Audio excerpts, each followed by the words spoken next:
गणपतिपरिवारं चारुकेयूरहारं गिरिधरवरसारं योगिनीचक्रचारं भवभयपरिहारं दुःखदारिद्र्यदूरं गणपतिमभिवन्दे वक्रतुण्डावतारम् अखिलमलविनाशं पाणिनाहस्तपाशं कनकगिरिनिकाशं सूर्यकोटिप्रकाशं भज भवगिरिनाशं मालतीतीरवासं गणपतिमभिवन्दे मानसे राजहंसम् विविधमणिमयूखैः शोभमानं विदूरैः कनकरचितचित्रं कण्ठदेशे विचित्रं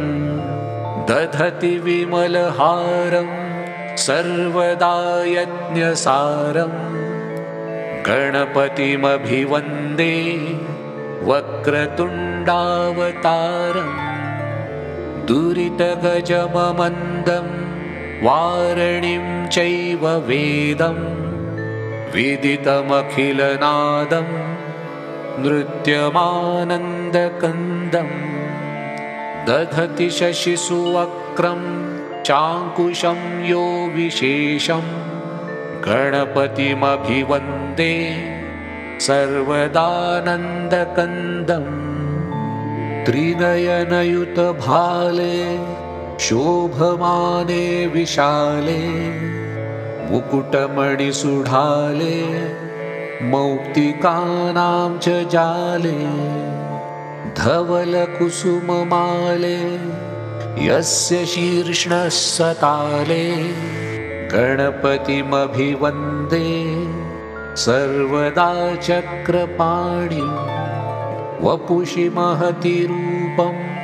पीठमादौ सुदीपं तदुपरि रसकोणं यस्य चोर्ध्वं त्रिकोणं गजमितदलपद्मं संस्थितं चारुछद्मं